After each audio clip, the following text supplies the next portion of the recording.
Look, there is a woman in a car. Can we follow her and maybe make a sexy time with her? No. Why not? Because a woman has a right to choose who she has sex with. What? Yep.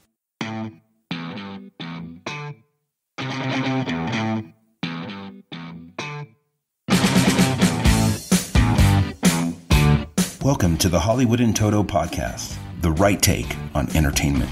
The HiT cast offers a weekly look at Hollywood from a conservative point of view. Sick of media bias infecting Hollywood headlines? Tired of stars insulting your views? HiT has your back. Now, here's your host, Christian Toto.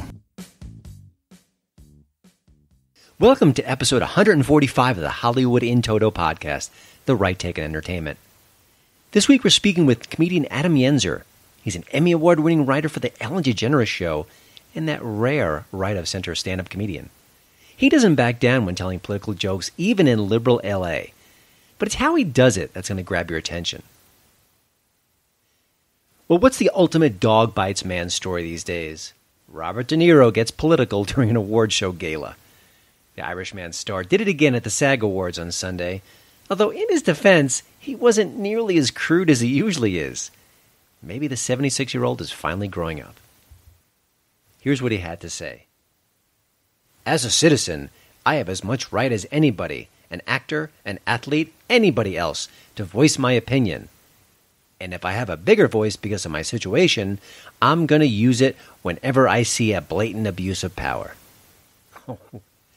Ricky Gervais's monologue really left a mark, didn't it? Now, De Niro's straw man argument is silly. No one is saying he doesn't have a right to say what he wants. No one.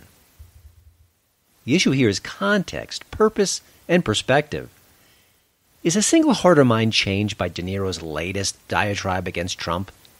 Is an award show moment dedicated to his life in the arts the right place for a political screed?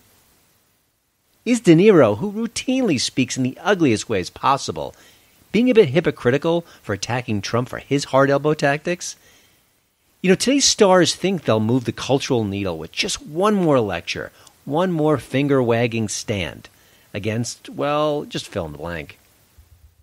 It's like Joaquin Phoenix talking about climate change at an award show. Again. We get it. Either you think climate change is an existential threat, or you don't. Nothing in a star's speech is going to change anything. Now, if they hit the podium and they waved a report with some late-breaking, verifiable data in their hands, that might grab our attention. This just in. Instead, they spout the same old lines designed to make them feel better and more virtuous, but doing nothing more than that. Nothing. Nada.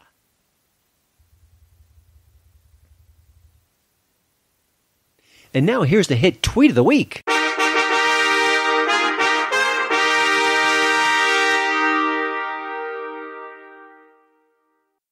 This week's winner is Patricia Arquette. The Oscar winner is probably as chatty as Robert De Niro is these days, and just as political. This week she went there again, but she put a Herman Munster-sized shoe in her mouth in the process. Here's her oh-so-hot take on the pro-gun rights rally in Virginia this week, which was 100% peaceful and much cleaner than any liberal rally. Here's her tweet. Apparently, everyone is above the law these days. Who knew Trump would inspire #anarchy? Here's my hashtag. #fake news on steroids. Please subscribe to my daddy's podcast. If he gets 100 new listeners, he'll stop forcing me to record these spots. This week's HiT tip of the week is The Battery. Now, I think you may know this by now, but I love zombie movies. I love B movies, B horror movies, you know it. And the weird thing is, just given the glut of content out there, I feel like I'm still discovering quote-unquote new zombie movies, even if they're a couple years old. I guess I missed them when they first hit the theaters. Maybe they were from overseas. I'm just keep discovering new ones, which is great. And on that note, if you haven't seen Train to Busan, which I've talked about in the past, see it as soon as possible. It is good. And after you see that one, why don't you give The Battery a try? Now, this is a micro indie film. I read as much as $6,000 it cost to put it to celluloid, which is amazing. It follows two baseball guys who are surviving a zombie apocalypse. Nothing really novel or new there. And they're very different kinds of guys, but they really need each other to survive. Now, the film is pretty low on gore, and you're not going to get those zombie kills that you know and love. It's just not that kind of movie. It's actually more of a character study. It shows that humanity does persevere even in extreme conditions. All Mickey, one of the two characters, wants to do, just put on his headphones, crank up the music, and drown out their new reality. While Ben, his buddy, well, kind of buddy, he's the realist of the two. He's got to make sure that they're safe by braining every zombie that comes their way. Good thing he's handy with a baseball bat. Now, I have to say, the battery starts out pretty slowly, so you got to be patient. It takes a while. But once the characters learn that there may be other survivors that they can connect with, that's when things get interesting, and it doesn't let up from there. Now, again, this is not your standard horror film. Kind of push away your expectations, but I think it's actually better for that. The Battery is playing right now on Amazon Prime. Hello, friends of Christian Toto. My name is Tyler Hummel. You may remember me as the host of FVTV Public Access as the Fox Valley Film Critics, or if you don't live within 10 miles of the setting of Wayne's World, as the regular film critic with websites like Geeks Under Grace. Are you looking for a timely escape from the rigmarole of your daily drudgeries as you're burdened with the existential malaise that the world around you is slowly crumbling and you can't do anything to stop it? Well, I can definitely help, because I have yet another podcast to recommend to you. The Groupthink Podcast is a fortnightly hangout where myself and interesting people that you've probably heard of kick back and talk about whatever we want.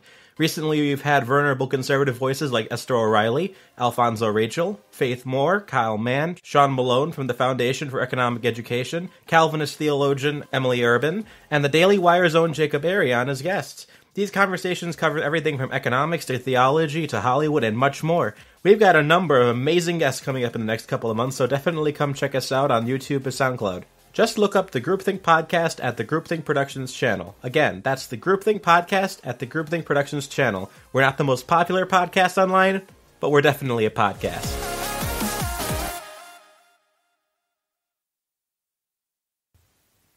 Comedian Adam Yenser works behind enemy lines. Not being a little silly with that, but not really. He's an openly conservative stand-up comedian whose day job is writing for the Ellen DeGeneres Show. Remember what I said about behind enemy lines? And to be fair, Ellen DeGeneres has been very sweet and kind, and while she's left of center to be sure, the fact that she treats someone like the President of the United States, George W. Bush, like a human being, I give her a lot of credit for that because she took a lot of heat. Now, Yenser's gig scored him an Emmy Award, along with the realization for more than a few people that talent still matters in La La Land. No, they haven't canceled Adam yet, and because he's pretty funny. Now, some right-of-center comics keep their views to themselves. They don't get political on stage. They don't say they're right-of-center. They just tell jokes, and I understand it. I get it. Maybe not their cup of tea to get more political, to get more open. It leaves themselves vulnerable. But that's not Adam's style. In fact, he loves making liberals laugh, especially with his red state material. And he's good, so it happens all the time. He's got some great stories to tell here, including the moment where a far-left writer praised him to the hilt. I love this particular anecdote, and I think it speaks well for the culture at large. Yes, we can all get along. Just got to put aside that rancor, that hatred for people who don't always agree with your points of view. And that's what Adam's all about. I hope you enjoy my conversation with comedian Adam Yenser. Well, Adam, you started out as an intern on Late Night with Conan O'Brien, and I'm kind of curious, when you've got that kind of entry-level job, are there lessons you learn even early on where you think, wow, that really helped me out, or echoes of that kind of came through in my career? Any sort of connection between the two? Yeah, definitely. I think one of the things that I learned fastest as an intern at Conan, and then eventually when I became the intern coordinator there, is, and I think this is especially true in the entertainment industry, but it's true in any industry, is just no matter where you start and what you're doing, be the best at it that you can possibly be. Like when you start out, if your job is running to get people coffee, be the person who gets them their coffee the fastest and gets their order right, because it's surprisingly hard to find good interns and people who can kind of do this sort of not so glamorous work in the industry And that's what will lead you eventually to getting the more glamorous work in the industry. I think a lot of people, no matter where they try to get into the entertainment industry, or if they move to Hollywood to make it, there's sort of this myth of like being discovered, or this sort of moment where you get your break.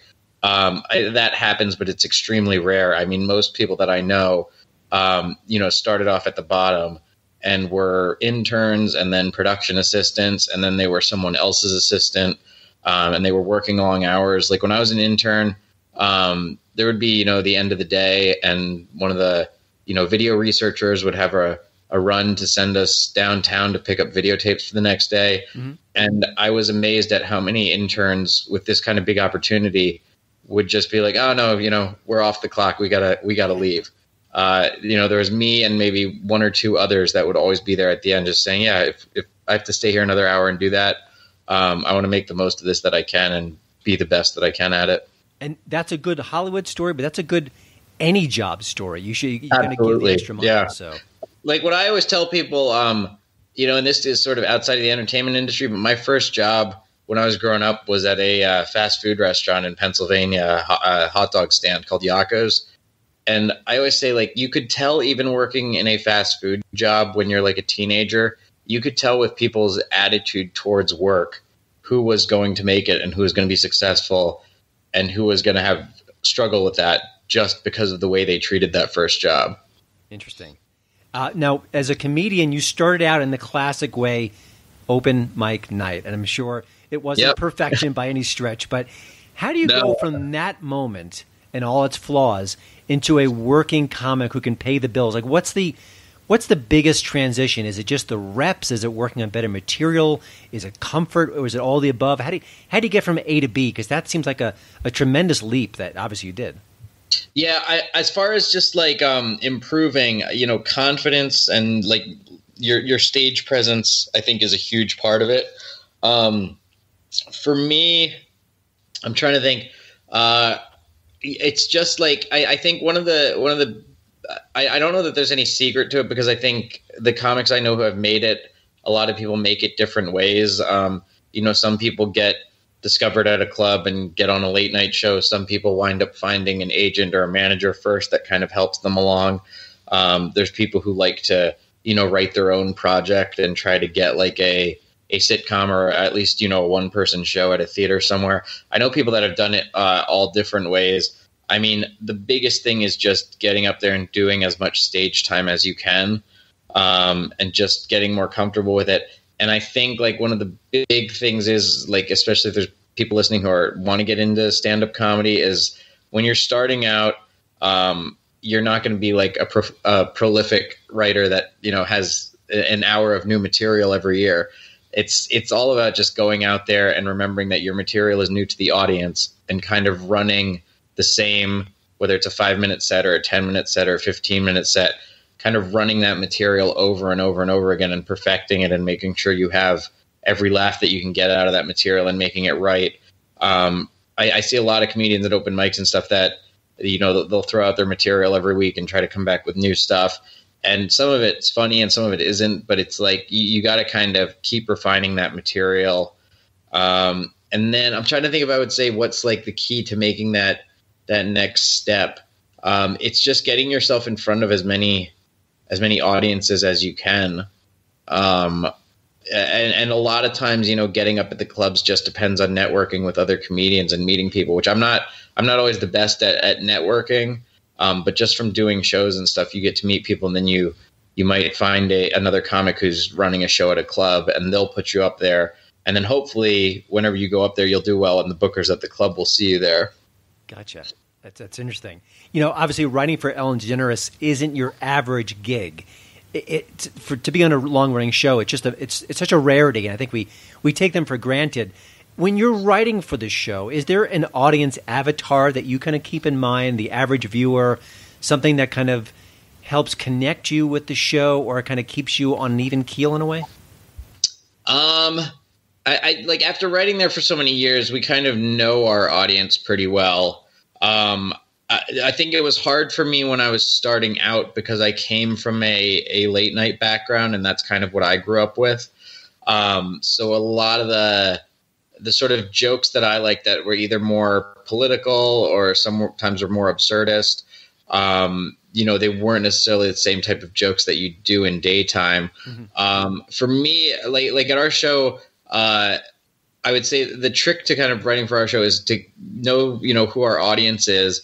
And then especially for our show, just knowing Ellen's voice, because a lot of late night shows, the hosts are kind of doing, topical monologues that are based off of headlines, or they're kind of the ringleader as like crazy sketches go on around them that they react to.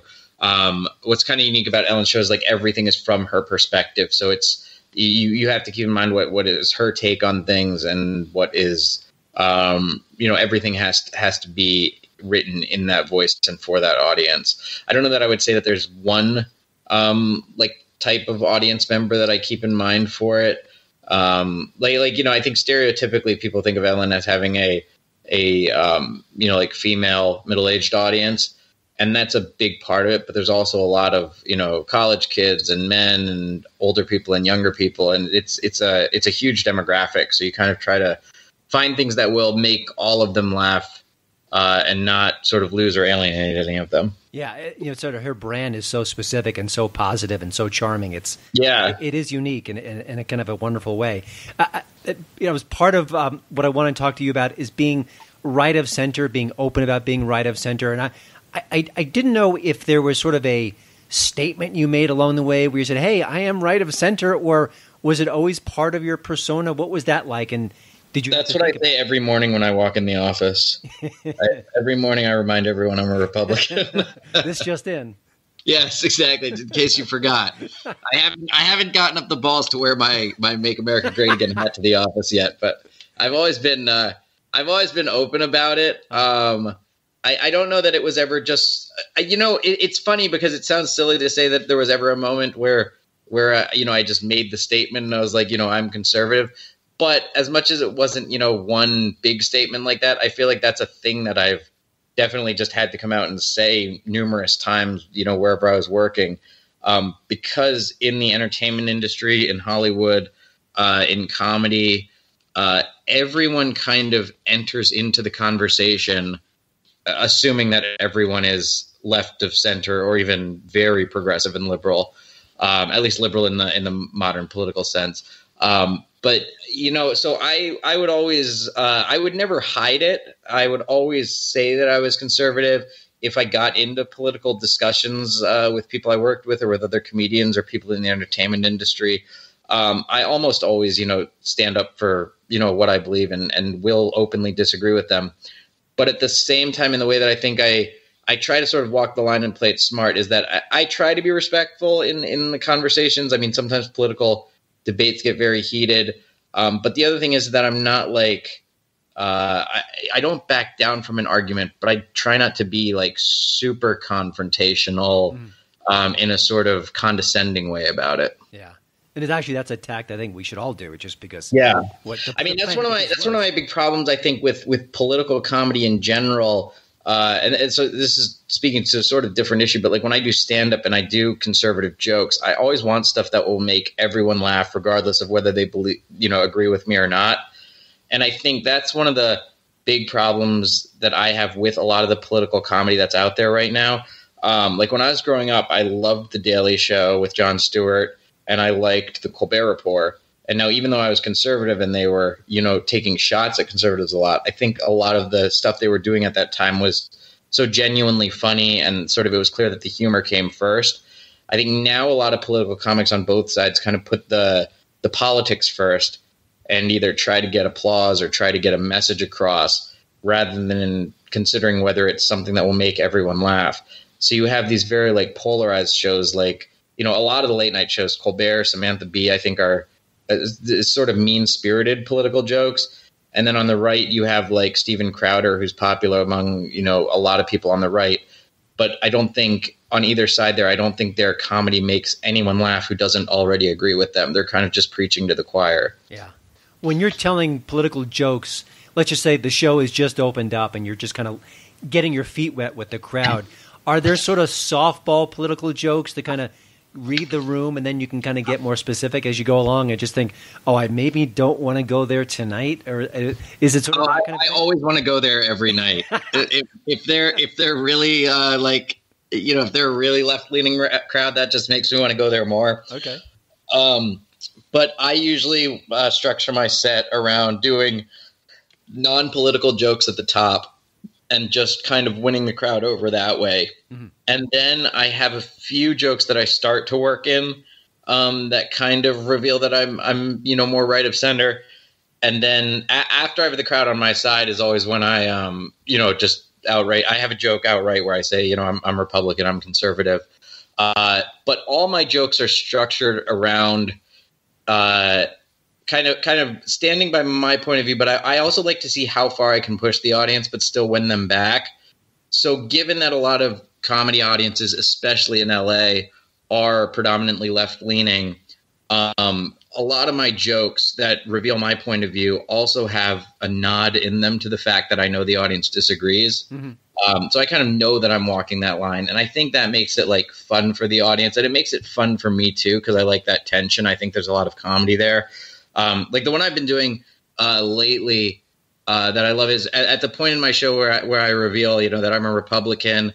I say, yeah, I am conservative, but don't worry, I didn't vote for Trump. And I go, I'm going to vote for him next time, but don't worry, I didn't vote for him the first time. So it kind of, it lets them know that you're in disagreement with them, but you're also aware that they disagree with you. That's very smart. I've talked to different comedians who are right of center, all three of them, and they share some horror stories. Can you share a moment where maybe you were treated differently, and then conversely, maybe you have a story where people embraced you and say, "Hey, I know you're conservative. Screw it. Let's just run with it." Because I want to be more balanced, and I suspect you get both sides of the coin. Yeah, I definitely have experienced both of those before. There definitely have been a few times when audiences get sort of so polarized that it's hard to win them back. But that doesn't happen often with me. I would say that the sort of negative things that I've had were sometimes either just an individual person from the audience will come up and either want to argue a point later, or like one time I had a show booker at a club come up to me afterwards, and the set went fine and the audience seems to love it. And then afterwards he came up to me and he goes, you were doing really good until you did that Republican. Nobody wants to hear that. And so, it was like, I thought it was fine. And then later I saw this club manager himself doing stand-up, and he was like a super hardcore leftist doing all this anti-Trump stuff. And it's like, all right, you personally don't like this material, but this doesn't mean it's not better than your stupid material. But, and then like I one time at a show had I think it was one of the other comics actually came up to me afterwards and said, after I did my set and then, I did stuff about being conservative and they said, oh, so you work for Ellen, but you hate gay people. Oh. And I'm like, no, it's like, it's just, they have these sort of ridiculous caricatures of what conservative people are in their heads that they always kind of go back to. And then as far as it kind of like, I've had a very positive experience most of the time with audience members who will both agree with me and oftentimes people on the left, because they find it somewhat refreshing to hear a different point of view. Because even people on the left who, are kind of agree with the predominant perspective in comedy and these late night shows like Colbert and Samantha Bee, some of them are aware that is, overarching the one perspective in comedy. So they find it fun to sort of find someone from the other side. Like I did this show at Politicon one time, this big like sort of political and pop culture convention in LA. And I was in the comedy competition there, and it was 10 liberal comics and me.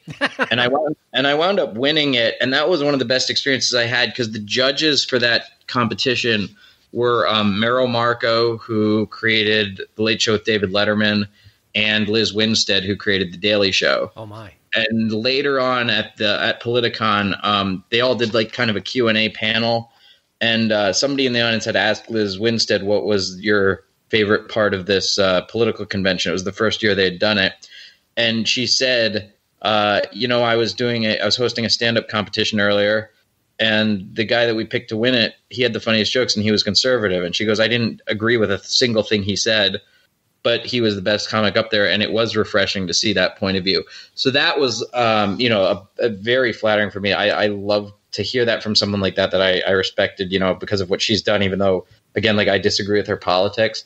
But those are kind of the moments that I like. And oftentimes that shows, I'll get, the one or two conservative audience members that will come up afterwards and say, we're conservative. We're so glad to hear your perspective on things. Because usually when we go out to comedy clubs, that's not what we hear at all. Yeah. Well, I like to hear that story. That's excellent. And it does give me hope. I understand that you also had written for the Oscars Yep. part of your career. To me, that seems like the hardest gig. Never mind Ellen, never mind stand-up. That's brutal. Do they give you any sort of parameters with that kind of a job, or are there sort of self-erected guidelines where you can't go this way or that way? There was no they don't give you parameters as far as what you can and can't say.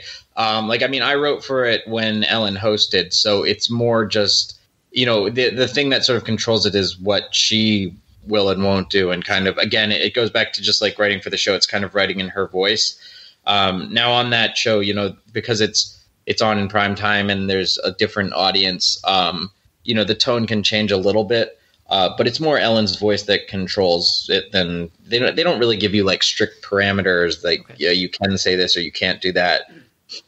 As Ricky Gervais showed.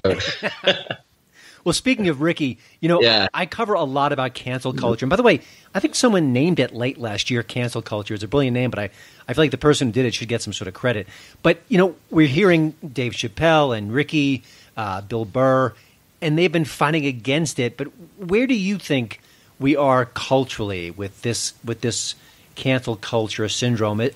Are we breaking through? Is it going to stick around for a while? Do you have any sort of sense of where we are as a people? It's hard to say. I think it's terrible. It's such an awful thing because it's sort of this loud minority of people who are offended by something who try to get it silenced for everyone else.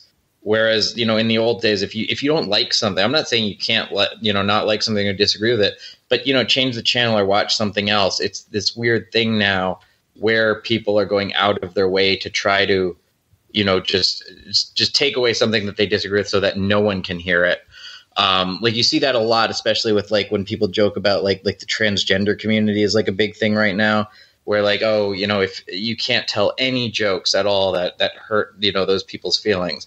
And it's no, this is a debate. You're allowed to have different points of view on it. If you don't like it, you don't have to watch this person, but don't silence them over it.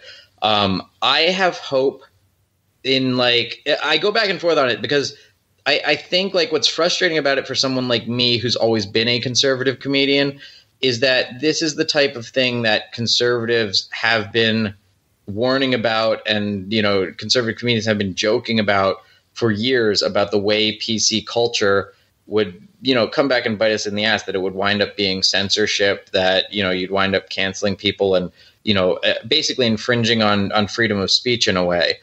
And now you see comedians that used to be more aligned with the left, I don't really want to say they were aligned with the left, but people like Chappelle and Ricky Gervais, they're not conservatives in any traditional sense. They're more sort of independent minded, but a lot of those independent minded comics are starting to see that it's the left that's going crazy with this cancel culture stuff. And so I have hope in that. I think more of the population broadly, regardless of what they agree with or disagree with, is against it. But it still seems like when the bottom line is money, especially in the entertainment industry, a lot of these production companies and distributors would rather take the sort of cowardly way out. And when they're afraid that there's going to be controversy over something, they will either pull it or edit it or censor it just to appease that crowd. I think you see this like outside of the entertainment industry with the whole back and forth over Chick-fil-A, where, first people were outraged by it because, their founder supported focus on the family. And then, Chick-fil-A stood up against that for years, which I think was great. And then, suddenly they folded and said they wouldn't support them anymore. But then it's you see how extreme the left is, because then that wasn't enough. They said, no, we're still not happy. now you have to donate to these pro-LGBT charities. And, they were mad that Chick-fil-A was giving to the Salvation Army, again, because of its religious beliefs, even though the Salvation Army helps everyone, regardless of your sexual orientation or anything.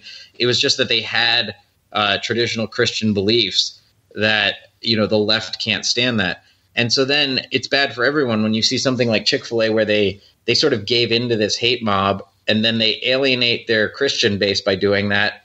And then the wackos on the left are still not satisfied because they taste blood in the water, and then they just want more. Yeah, you never can be woken up. It's sort of a sad rule of thumb. Adam, one last question before we let you go. It's an election year. It hasn't really heated up yet, but it's coming. As a comedian, does this particular cycle, are you looking forward to? Are you licking your chops? Are you dreading it? It almost seems like Trump humor it's almost become a cliche in just a short 3 years. What's your take on what we're about to witness?